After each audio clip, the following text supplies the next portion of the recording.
Man ir grūti, bet stresa nav. Mums bija tāds, un joprojām ir, sauklis fizmatos.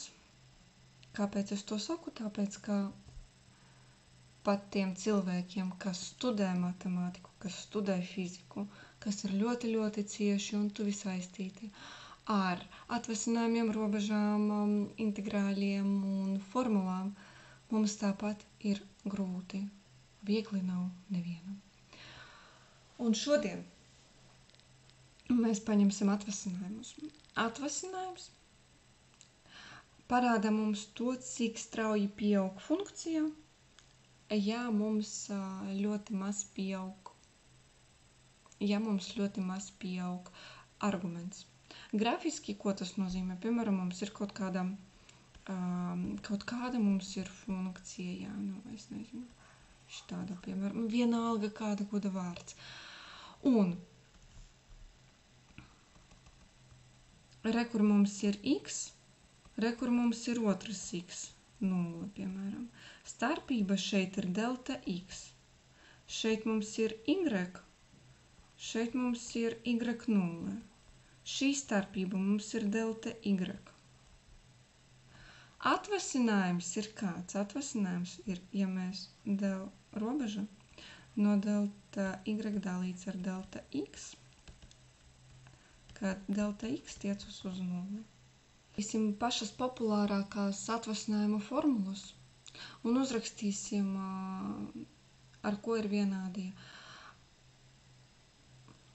Uzrakstīsim populārākās atvasinājumu formulas un uzrakstīsim kaut kādus atvasināšanas likumus. Tātad pirmais likums, ja mēs atvasinām, es rakstīšu funkciju f un funkciju g bez iekavās x-iem. Ja f mums ir f no x, g mums ir g no x. Tad lūk, ja mums vajag f plus g atvasinājumu vai atņemšanu, ja, tad mums ir f' plus g'. Ja mums ir f reiz g atvasinājums, tad tas ir f' reiz g plus g' reiz f.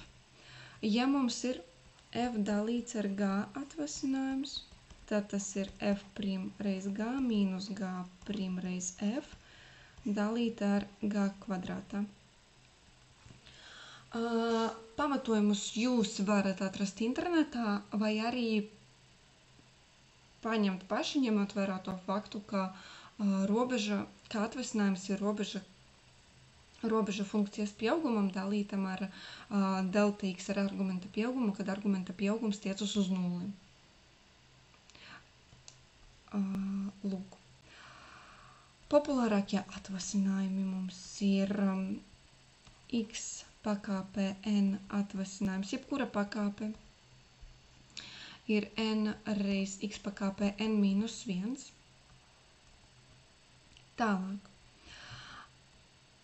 A pakāpē x atvasinājums ir a pakāpē x reiz ln no a.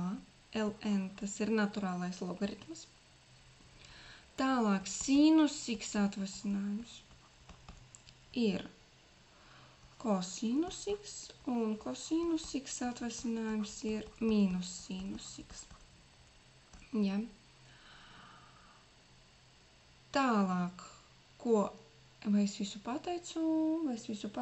Saliktas funkcijas atvasinājums, salikta funkcija, tagad mums ir funkcija funkcijā. Piemēram, vispārīgā veidā jums ir sinus x, bet ja jums ir nevis sinus x, bet, piemēram, sinus no x trešajā, tad tā jau ir salikta funkcija, tāpēc, ka argumentā jums jau ir nevis vienkārši x, bet x trešajā, tā ir salikta funkcija. Un tādas saliktas funkcijas atvasinājums, ja mums ir, es pierakstīšu tādā veidā, u no v, vispār šis gaiši zilais nepiestāv, bet nekas, tas ir u' no v reiz v'. Paņemsim piemērus, kļūst skaidrāk. Ja šīs ir formulas, kas jums ir jāzina pirmām, vismaz uz pašu sākumu obligāti no galvas. Vismaz uz jūsu kontroldarbu. Vai arī jums ir jābūt viņām pie rokas, lai jūs visu laiku varat mest tur acis. Paņemsim tagad piemērus. 3 piemēri ir reāli ļoti viegli. Sāksim ar pašu pirmo. Mums ir dota funkcija puse no x4 plus 3x kvadrātā minus 6x plus 5 jāprēķina atvasinājums. Atvasināsim izmantojot pakāpes funkcijas atvasinājumu. Tas nozīmē, mums ir jāiznes pakāpe priekšā un x-am jāsamazina pakāpe par 1.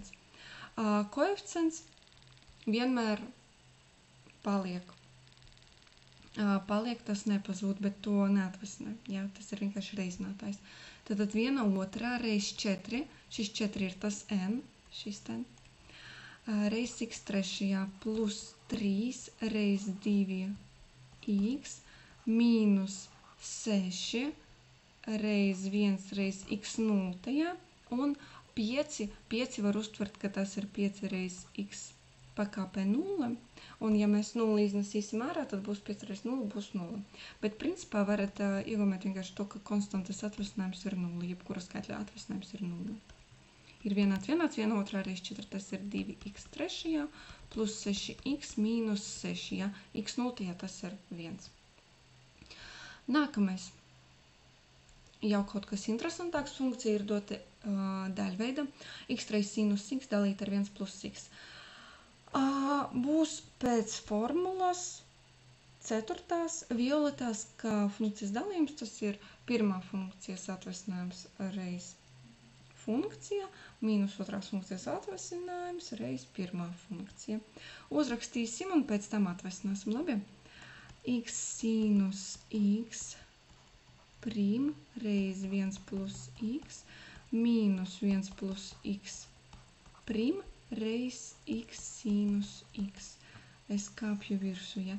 Nu nekas. 1 plus x otrajā ir vienāds. Atvasināsim x reiz sinus x prim. Varbūt šeit kaut kur. Tas mums ir reizinājums. Kā mēs atvasinām reizinājumu? Reizinājums mums ir pirmās funkcijas atvasinājums reiz otrā funkcija plus otrās funkcijas atvasinājums reiz pirmā funkcija. Atvasināsim kopā x reiz sinus x prim, tas būs x prim reiz sinus x plus, šitā pierakstīsim plus, sinus x prim reiz x. Tas ir vienāds x prim, x pirmajā pakāpē atvasinājums, tas ir 1. 1 reiz sinus x plus sinus x atvasinājums, tas ir kosinus x reiz x. Tālāk. Pierakstīsim vēl 1 plus x prim atvasinājums. Tas ir 1 prim plus x prim. Ja 1 prim, tas konstantas atvasinājums ir 0. Un x atvasinājums ir 1, tad vienkārši 1. Un liekam iekšā to, ko mēs ieguvām. X reiz sinus x prim, tas mums ir sinus x plus kosinus x reiz x. 1 plus x mīnus, šeit 1 plus x prim mums ir 1, mīnus 1 reiz x reiz sinus x.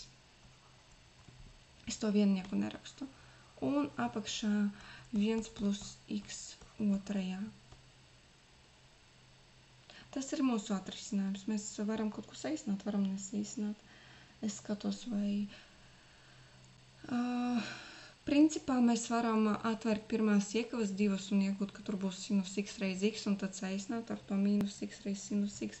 Bet principā tas nav vajadzīgs tagad, jo mēs nenodarbojamies ar tādu algebru, ar pārveidojumiem. Vienkārši cenšamies atvasināt un tikt galā ar šo.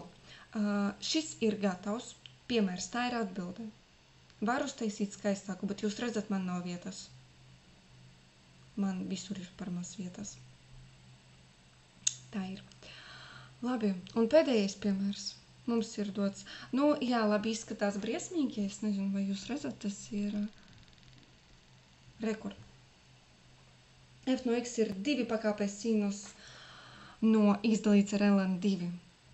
Pirmām kārtām, tas mums ir saliktas funkcijas atvasinājums. Kāpēc? Jo mums ir 2 pakāpē parastā. Jā. Šeit vēl ir pakāpē kaut kāda izteiksme, kas arī ir. Atvasināsim, ja? Šo pēc formulas izmantosim, tūlīt es atšķiršu tur, kur izmantosim šo formulu, ja? Mums A vietā ir 2, X vietā mums ir sinus. Un pēc tam izmantosim selektas funkcijas atvasināšanas formulu, kas ir tajā neglītajā gaiši zilajā. Nezinu, varbūt jums patīk tas gaiši zilais. Man arī patīk tas gaiši zilais, bet viņš šeit nepiestāv. Vismaz pa manai gaumei nepiestāv. Bet, ja jums ir ok, es nepārtaisīšu. Paņemsim tievāku.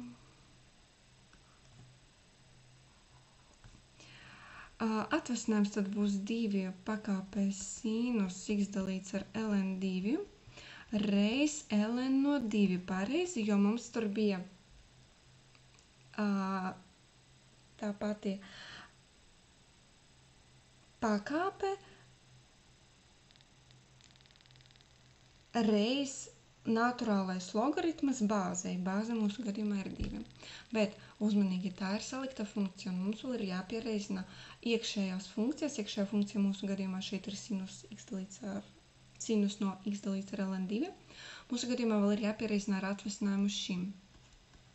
Reiz atvasinājums sinus x dalīt ar ln 2. Un tagad uzmanīgi. Sinus no argumenta x dalīt ar ln 2 arī ir salikta funkcija. Kāpēc? Tāpēc, ka arguments mums ir nevis vienkārši x, bet x dalīts ar ln 2. Ja? Tas nozīmē, ka mēs atvasinot atsevišķi šeit. Mums būs sinusa atvasinājums un vēlreiz tās iekšējās funkcijas atvasinājums. Sinusa atvasinājums ir kosinus, uzmanīgi tas pats arguments. Un vēlreiz iekšējās funkcijas atvasinājums, reiz šis atvasinājums. Cik ir atvasinājums x dalīts ar ln 2? Padomāsim kopā. X dalīts ar ln 2, ln 2 tas ir skaitlis. Ja? Tas ir naturālais logaritms no 2, bet tā ir skaitliska vērtība, tas ir konkrēti. Tas ir 1 dalīts ar ln 2 reiz x. Ja mēs pārrakstīsim. Un tagad atceraties, ka ja jums ir priekšā skaitlis, tad tas netiek atvasināts, tas kā reizinātājs paliek, un mēs atvasinām parasti x. X atvasinājums tas ir 1. Līdz ar to x dalīts ar ln 2 atvasinājums būs tas 1 dalīts ar ln 2.